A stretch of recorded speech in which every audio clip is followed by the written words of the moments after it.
that by the time you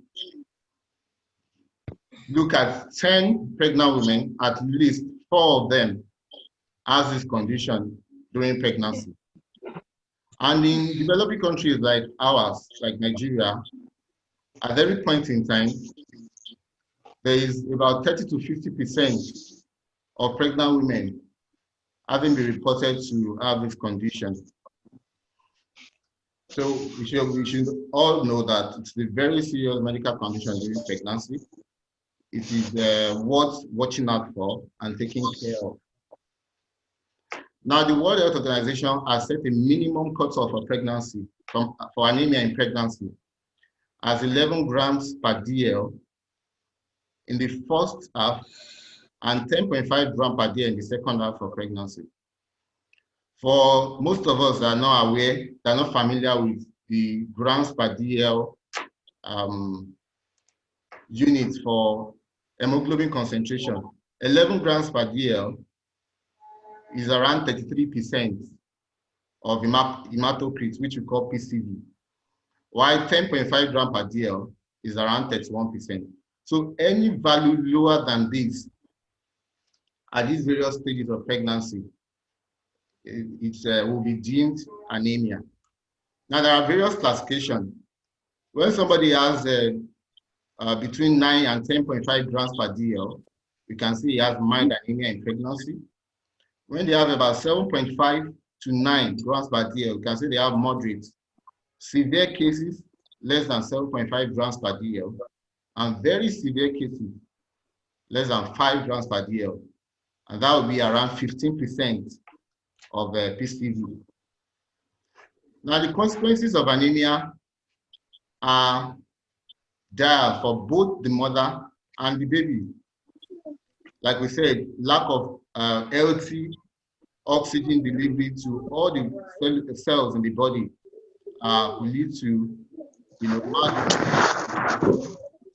leading to premature delivery, and this might even extend to, after delivery life of the baby, postnatal life.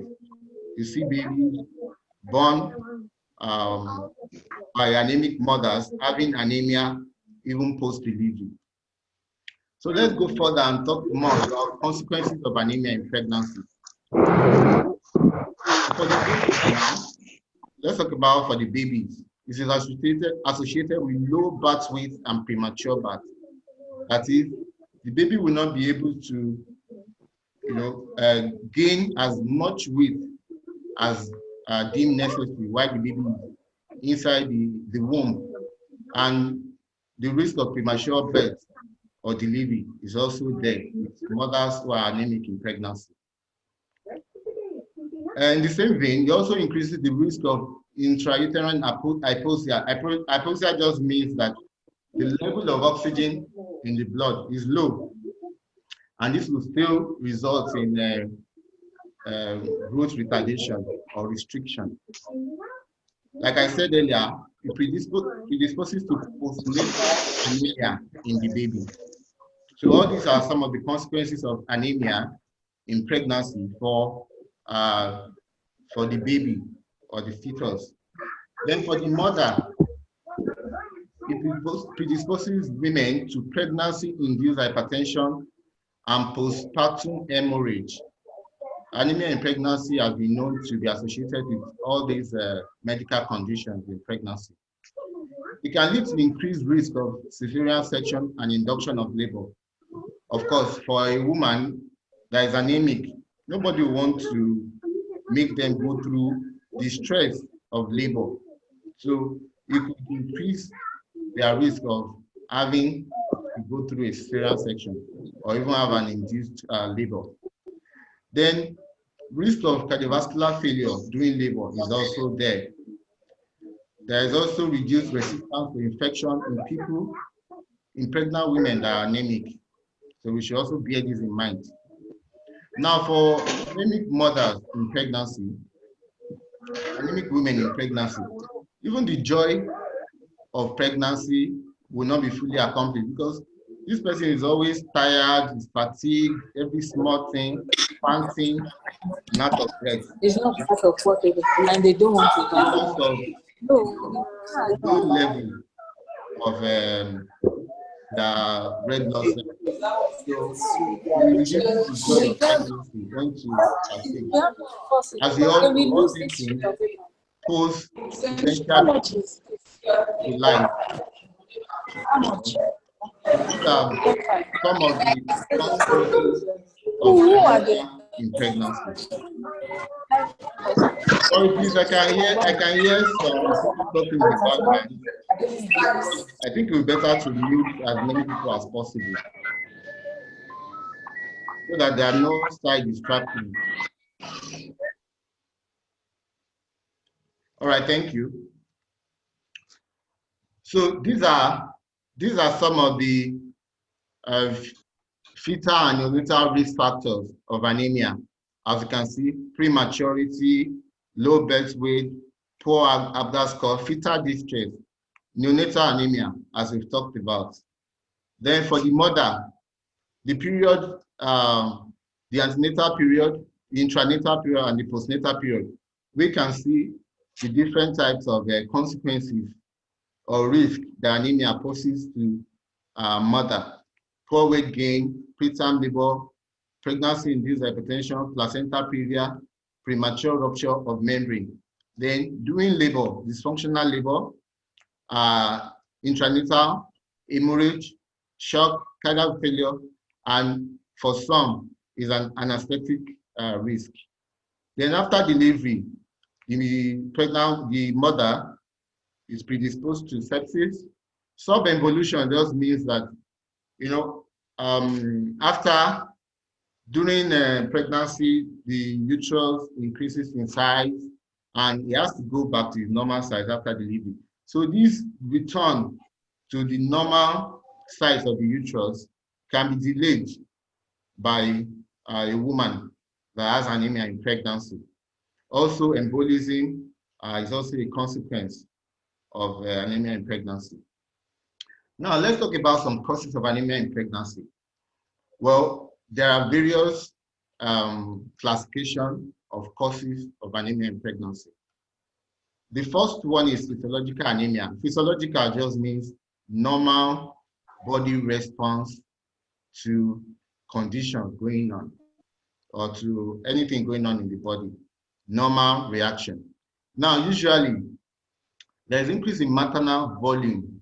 We're talking about blood volume now, which takes place before 32 weeks of gestation. This process of increase in maternal plasma volume starts around 6 to 8 weeks. Then around the second trimester, that's when it is at maximum, up to 32 weeks of gestation. And this is just like putting extra water into your pot of soup. The way it dilutes the whole soup. That's what this increase in maternal volume does. It causes a relative hemodilution that will see the level of the red blood cell decrease. So that's just a physiological response in a pregnancy, and it also cause anemia, or it is not pathological. It is normal. Now, there are other causes that are necessary to talk about, and they are very important. First, one of them is the nutritional anemia. For nutritional anemia, the most important cause of anemia in pregnancy is iron deficiency. Iron deficiency. As you can see, the leading cause of anemia during pregnancy, more than 50% of all pregnant women with anemia have iron deficiency.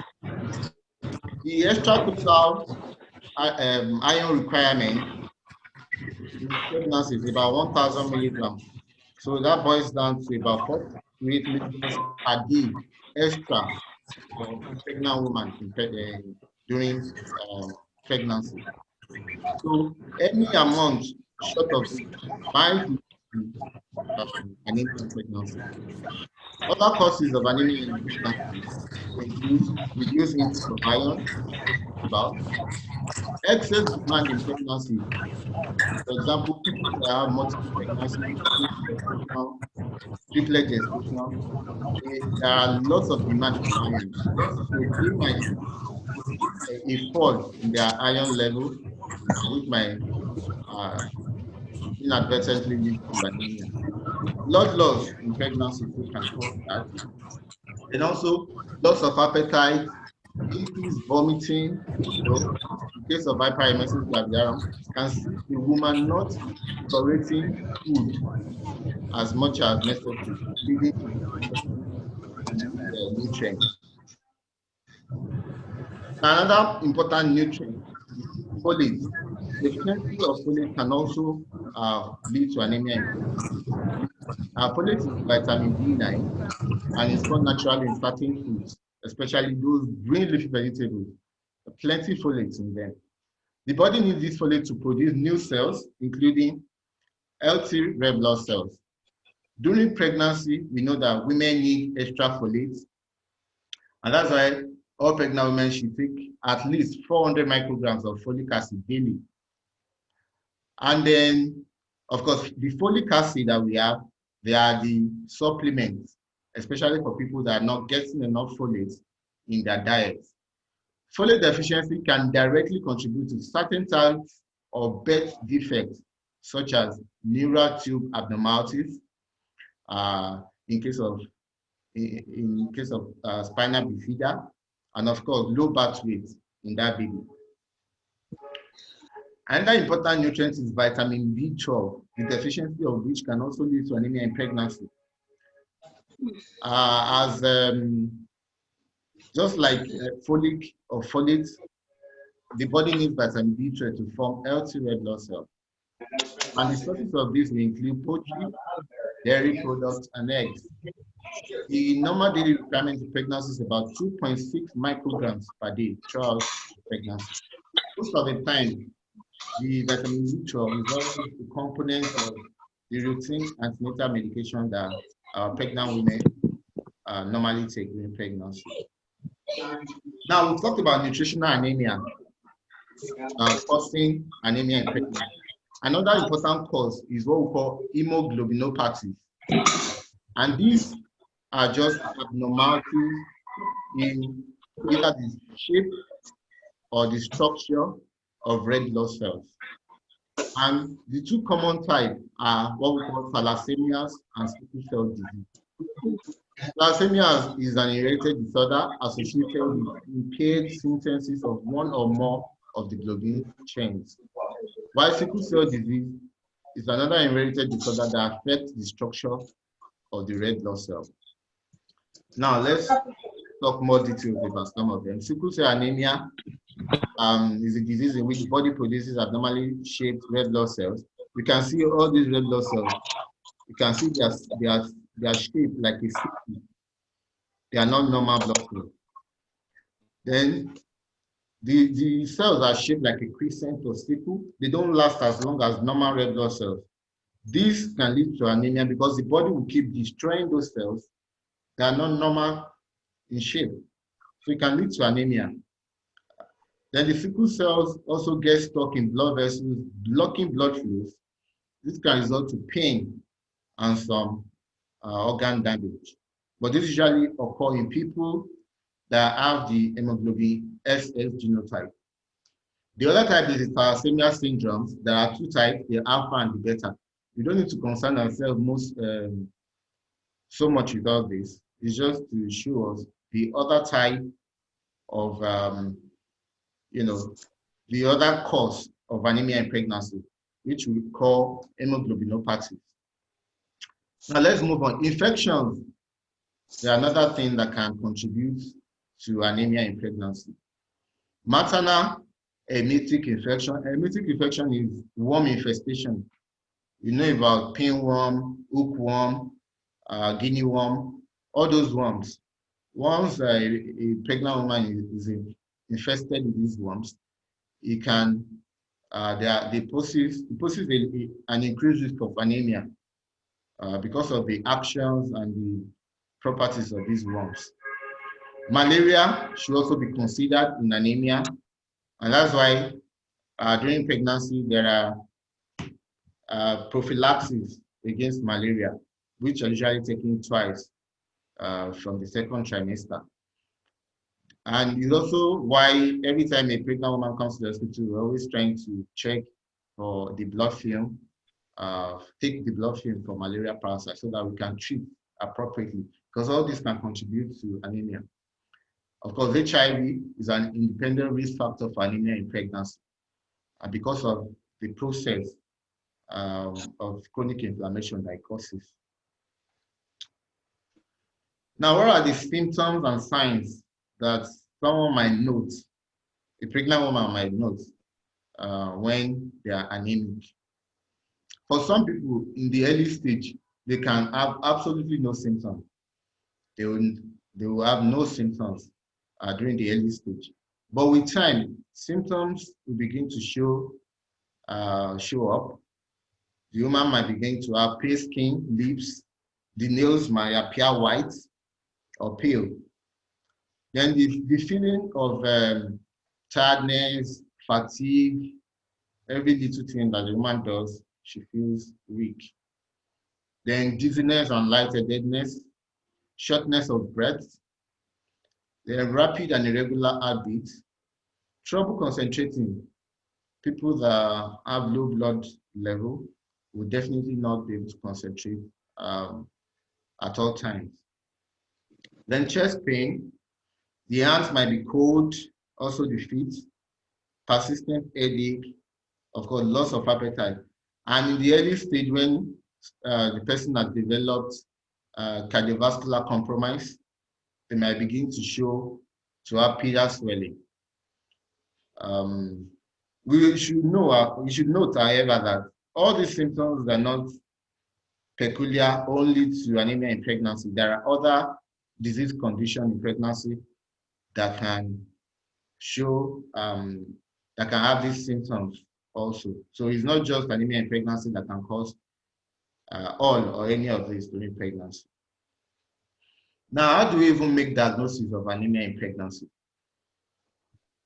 Of course, the most useful test in making diagnosis of anemia is a low red blood cell count, which is usually done in the lab. Would calculate the red blood cell counts from the blood sample and find out if it's in the normal range or low. Then hemoglobin and hematocrit level of values are commonly the one we use in our hospitals, the PCV that we all know about, and the hemoglobin concentration in milligrams per DL. So, and like I've said before, less than 33% for a second trimester, less than 31% third trimester.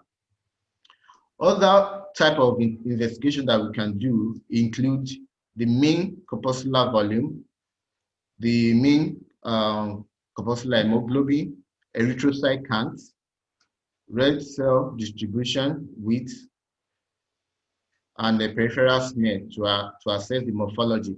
All these things, there are things that we look out for, and also values that we look out for. So anything outside the range will clinch a diagnosis of anemia in pregnancy. Then in cases of iron deficiency, anemia, additional tests can be done. Serum iron, which will be low.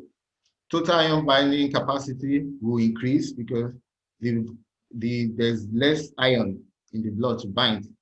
Transferrin saturation, plasma and serum ferritin also may be warranted, and these might be found to be low during for such patients.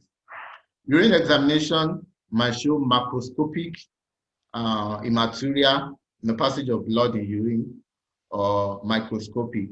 Stool examination also is important in people that have infestation, worm infestation.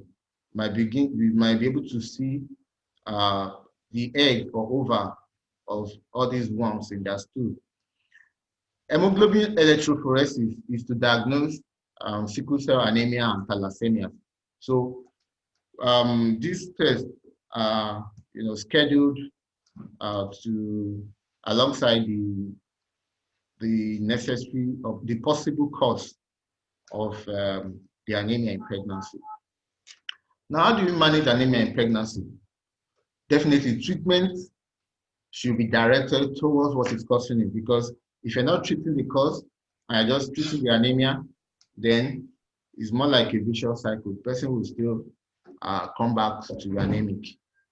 And for iron deficiency and folate deficiency, oral elemental iron should be given about 50 to 120 milligrams with folic acid about 0.5 to 1 milligram daily.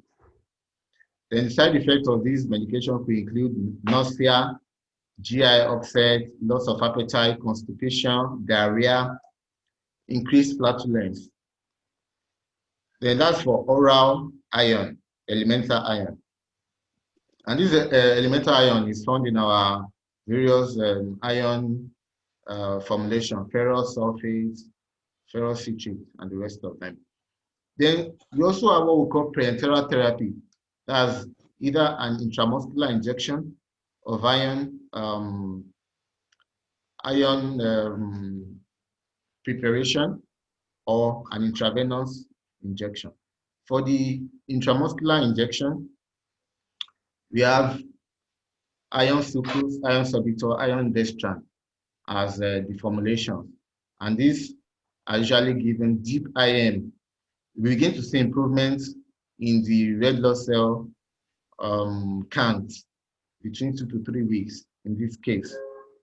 And some of the side effects will include injection site abscess or pain, and also discoloration of the injection site.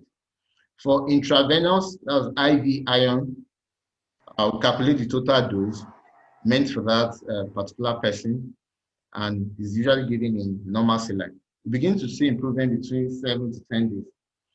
And some of the side effects will include inflammation of the veins called thrombophlebitis, feeling of malaise, fever, joint pains, and urticaria, which are basically allergies.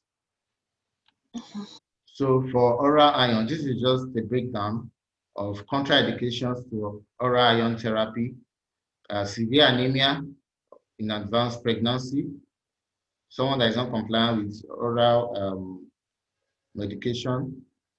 Then also, failure to respond will be as a result of if the diagnosis is not right, the person might not respond. If the person is having poor absorption of the oral iron, continuous blood loss, other infection coexisting with anemia in pregnancy, then also someone that has iron deficiency and folate deficiency, you should give them oral iron alone. They might not respond to the therapy. Indicators of response to somebody that you've been managing for anemia in pregnancy. How do you know that person is improving? Of course, the well-being feeling will improve. The patient outlook will also improve. There won't be any pale lips, pale fingernails, and all that. Appetite will also improve. Then we expect that the hemoglobin levels start to rise about with about 0.5 to 0.7 grams per day or per week, after starting the medication for 3 weeks. Then reticulocytosis is just production of red blood cells. They are the immature red blood cells that get to the mature state. And you begin to see this one in 7 to 10 days after starting the therapy. Now, this is another form of lecture. Another way to manage or treat somebody that has anemia in pregnancy, and it is blood transfusion. And blood transfusion is indicated. Some of them will enjoy it, but those who don't have time. Anemia at any stage. They just tell us what we need to know. And like we said, severe anemia is blood level PCV of less than 15%. So if you get anybody with blood level of 15% at any stage, blood transfusion is the most appropriate way to manage that person. Not oral iron, not parenteral iron therapy. No, blood transfusion. Then people that have not responded to iron therapy, we have to transfuse them with blood. Then in case of severe hemorrhage, either before delivery or after delivery, you have to give them blood. Then people with sickle cell disease and thalassemia, as we talked about earlier, also they need blood transfusion.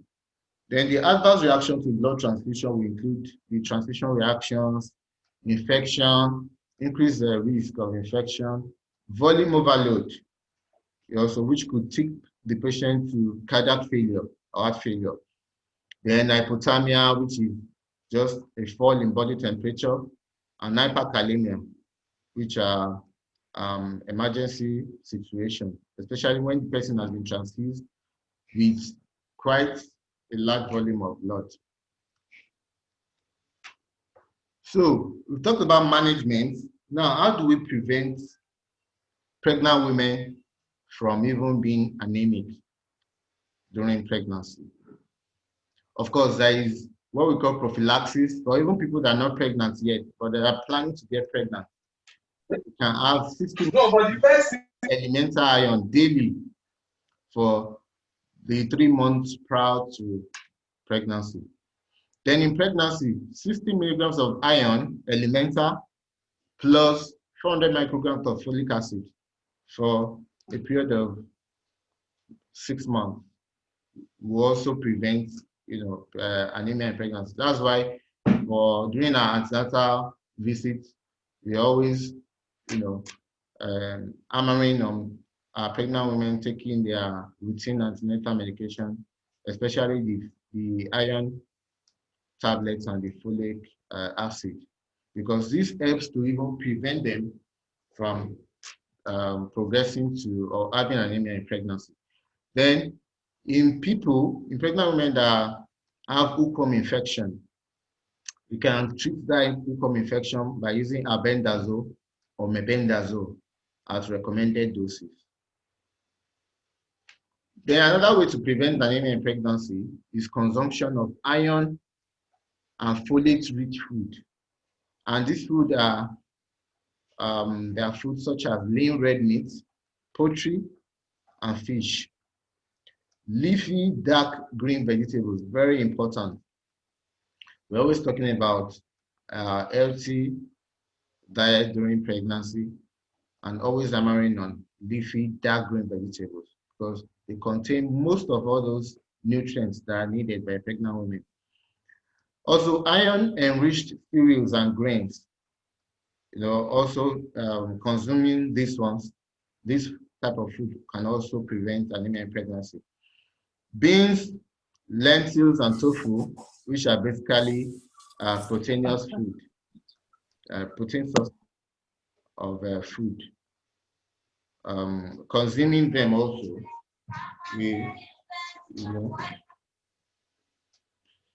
then nuts and seeds. Also, eggs. They are also good sources of iron and folate. These are some of the diagrammatic representation of this iron-rich food. Pulses, cereals, beetroot, green leafy vegetable, meat, liver, egg, fish, legumes, and beans. Also, food that are high in vitamin C can help our body to absorb more iron.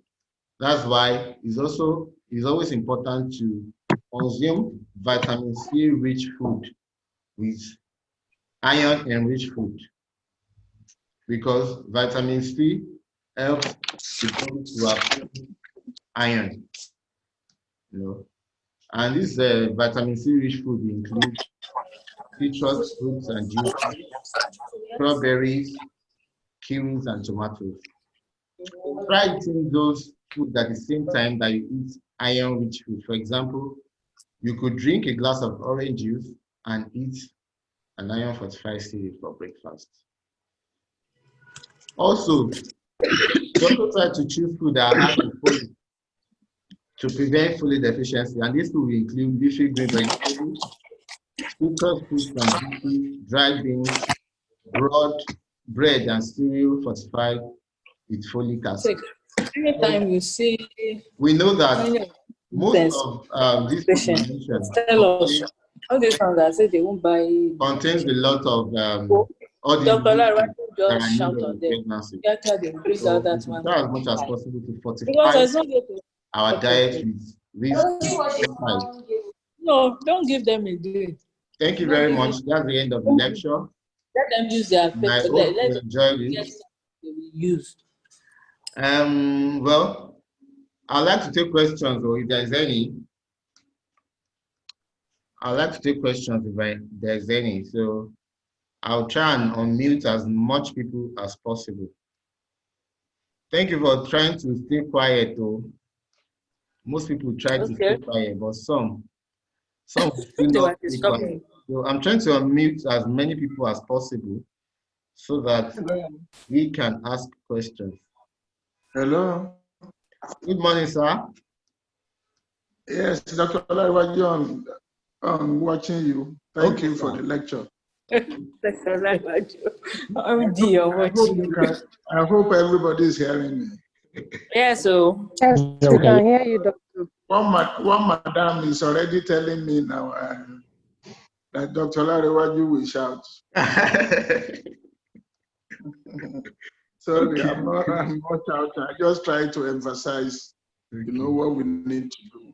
Thank you, Dr. Wolabi, for the lecture. Yes, sir. But please, there are two things I just want to comment about. One is especially the diet. It is very good, but our preparation of those diets are very, very important. What happens in our environment here is that when they prepare all these vegetables, all those fruit, we boil them too much and we destroy the food value.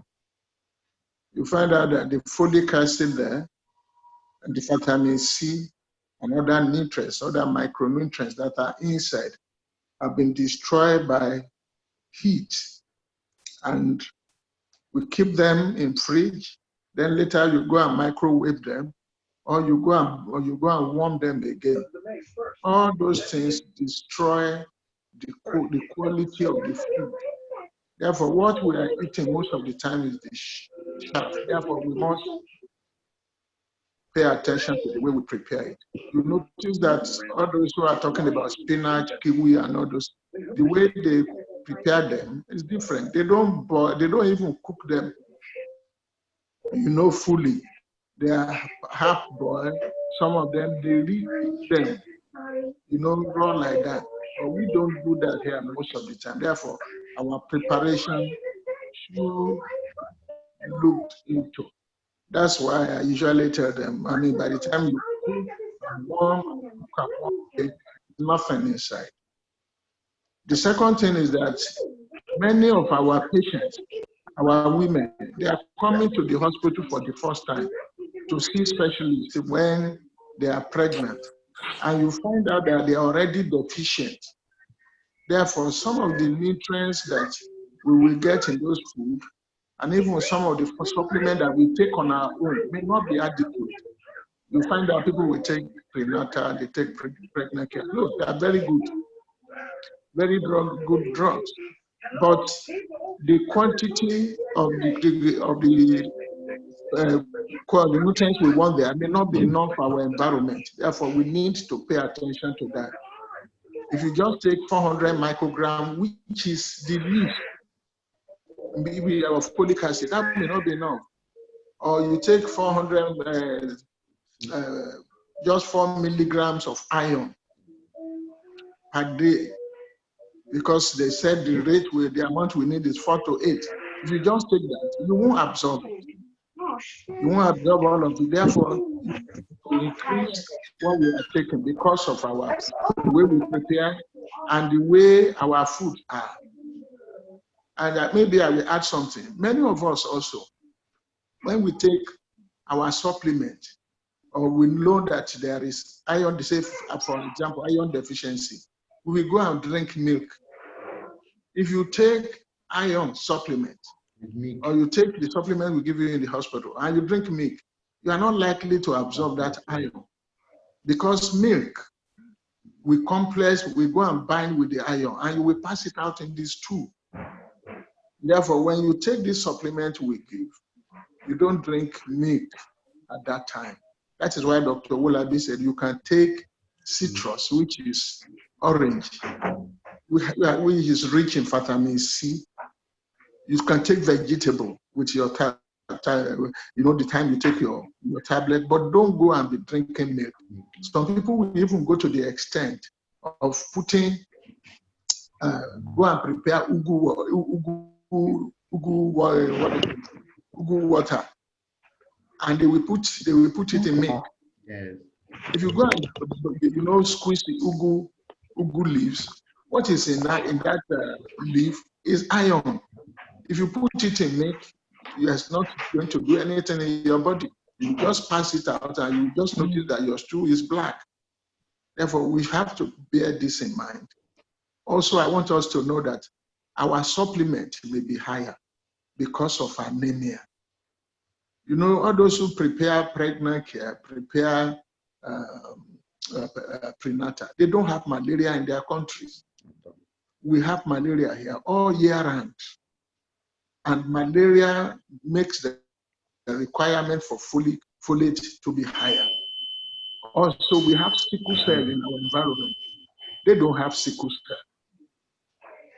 Therefore, I want us to bear this in mind that when we take our supplement, it may be different from the amount they recommend to us or what they are telling us from abroad. Thank you very much for a good presentation and good listening. All right, sir. We appreciate your contribution, sir. Thank you very much. Is there anybody else who wants to contribute something or ask a question? Good morning, everybody. Good morning, ma. Good morning. We're listening, ma. Okay, I have a question, please. Okay.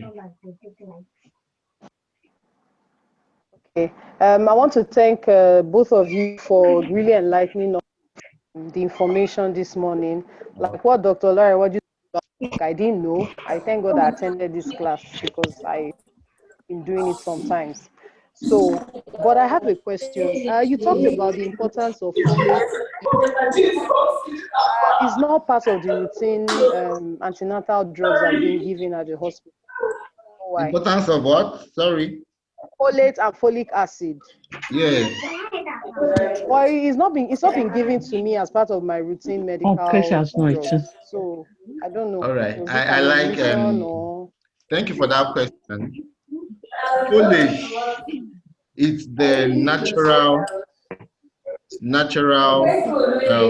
vitamin B9. How many BC? Folate is present in our diet. So that's a natural form. The man-made form that is manufactured as a form of supplement is the folic acid. And folic acid is always part of our routine antenatal drug. Though most of the time there are preparations, pharmaceuticals preparing iron tablets with lots of vitamin 12, B6, B9, and folate as part of the preparation.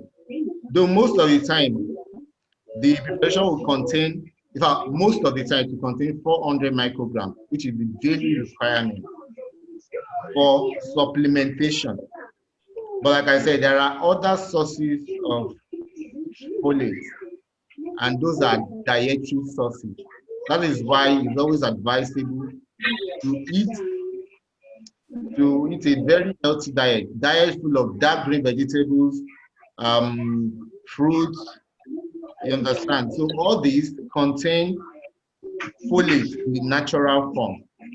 The supplemented form is the folic acid, which usually comes in 5 milligrams. So what a pregnant woman needs might not be more than 1 milligram. But because I know folic acid 1 milligram, we get to prescribe 5 milligrams as part of the routine drug. But most of those formulations that has iron also has folic acid, yes, though in a smaller dose, 400 microgram, which is actually the daily requirement dose in pregnancy. For supplementation now, not in general, but for supplementation. So thank you. I hope your question has been answered. Okay, yes, the question has been answered. So if I understand what you're saying that supplemental will Hello, probably folate in it, hello, and that will also hello. add to what my body needs as a pregnant Yes, woman. Hello. part of our Thank routine you. antenatal medication. So we can care about that. Thank you, Dr. Wu. Hello. Good morning. Who else is talking? Hello. Hello. Hello. Good morning. Good morning, ma. We're listening. Hello. Good morning. Good morning. I was listening to you. Go ahead with your question. Good morning, doctor. Good morning. Go ahead with your question. We can hear you. Hello. Good morning, ma. Go ahead with your question. It's better training in the morning than in the afternoon. It seems someone is trying to ask a question. Hello. Please, I just want to add to what Dr. Wulabi said about the supplement we give in the hospital. Can we hear me? Yes. Yes, we can hear you. Okay, yes. We give you one red capsule, Yes. and that red capsule contains folic acid. That's Okay. the synthetic form of folate, 750 milligrams. You will see that that is more than the 400 that Dr. Olabi talked about. 750 micrograms. The least recommended is 400. What we are giving you contains 750 micrograms, contains thiacobalami, which is vitamin B12, 5 micrograms, contains vitamin C, ascorbic acid, which is 75 milligrams, contains zinc. There's zinc there, which is 5 milligrams, and iron, 305 milligrams. You see, so that even if you absorb just 1% of that iron, you will have, or just about 5%, you will have far more than what you require per day. All the nutrients you need are already in that capsule. The only thing that is not there is calcium. That's why we give you calcium separate. Thank you. Thank you, everyone.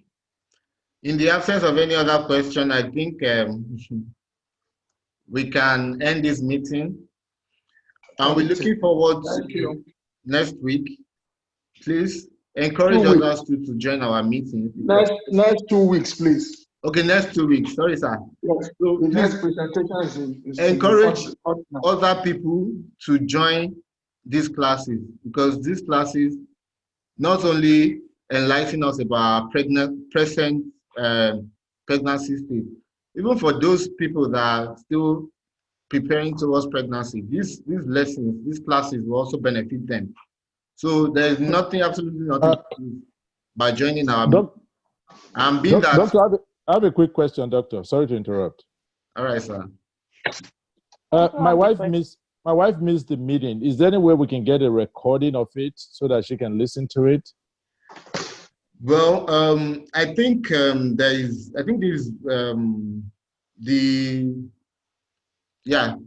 session is on auto record. So I'll try and convert it. I'll convert the recording to something we can give them at the reception so she can contact the reception.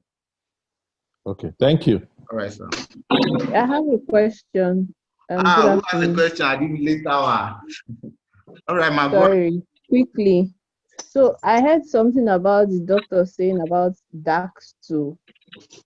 My stool is always dark, but I don't Yes, take milk and all of that. I get my yes. drugs normally. Fine.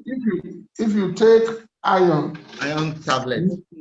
tablets, you don't absorb everything. Yes. As you said, Okay. there's no way you can absorb 100%. Therefore, there will still be some in your stool that will pass out as black. Okay. All right. It's fine. Iron is telling you that you are taking enough. Okay. It's fine. Thank you, sir. Thank you, sir, for the answer. Please, I hope all of us are still staying safe. COVID is still out there, and we should still keep practicing our social distancing. All right. You have a lovely weekend. Until next time. Thank you so much for attending. Have a good day. Thank you. Thank you very much. Uh, Thank Thank you. you.